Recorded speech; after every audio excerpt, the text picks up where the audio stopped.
America's heading for an economic 9/11. This isn't about dark clouds. This is about reality. And when I hear these economists talking, I'm wondering what they're looking at. I'll give you an example. When they add up the inflation numbers, core inflation, they don't put in food and fuel. Who are they kidding?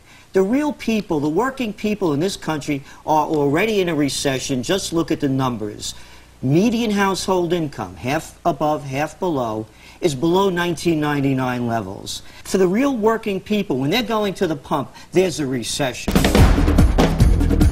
People saying this housing crunch is going to be over in 3 months, it's just beginning. And by the way, the subprime problem, that's the crack in the foundation. It's going to topple like the World Trade Center from the top. All these deals that were being done by these bigwigs, you take companies like Macklow in New York City, $7 billion worth of real estate with 30 million down. Who does deals like this? And these kind of deals have been doing all over the world.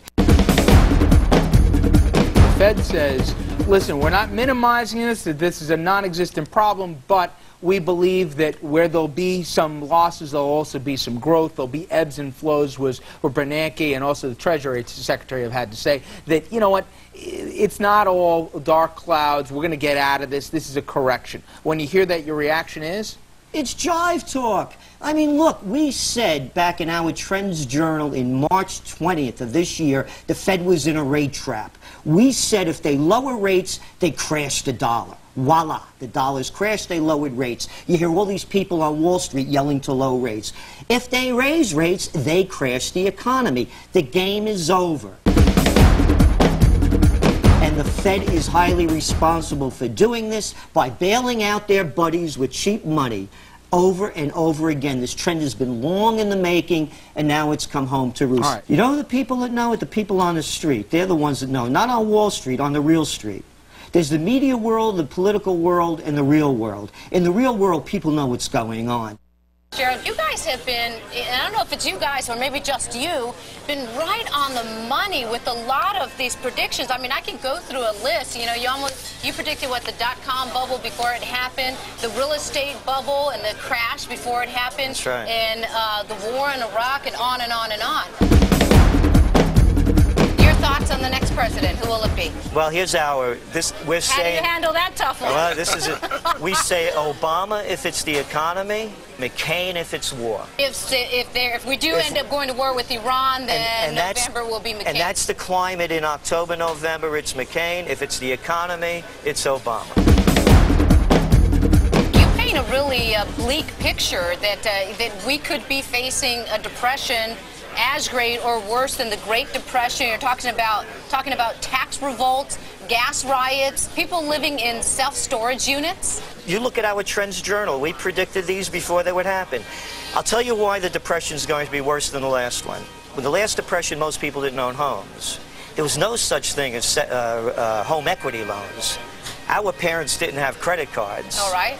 The consumer wasn't $14 trillion in debt, and the government wasn't $9 trillion in debt. They had surpluses, both budget and trade. Then we heard from the Bank of America today. They're saying that they don't expect this to end by the second quarter of next year. I mean, how do they know? They didn't see it coming. Now they're saying when it's going to end. Look at today's news. What did you just read about the Dow? We're heading toward 10,000. That's the next level. Yeah. And some people are talking 8,000.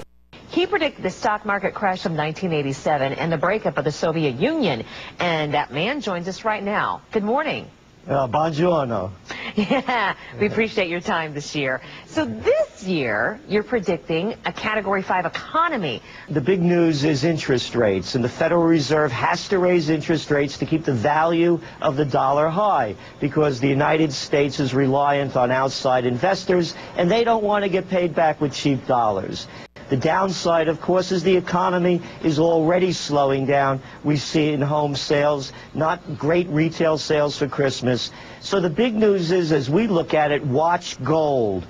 Gold prices could go to the stratosphere. This expert's dire prediction that America's economic system faces almost total collapse is getting a lot of attention. We're going to go into a depression that's going to be worse than the Great Depression. Futurist Gerald forecasts a doomsday scenario. You actually believe that there's going to be a revolution, food riots, tax riots. It's going to get that bad? It's going to get that bad. When people get hungry and desperate, things get ugly. And I'll tell you something else why it's going to really get ugly. Crime is going to go to levels we've never seen before. We're not perfect. We don't walk on water. But I'll tell you what, I'll put my track record up against any trend forecasters in the world.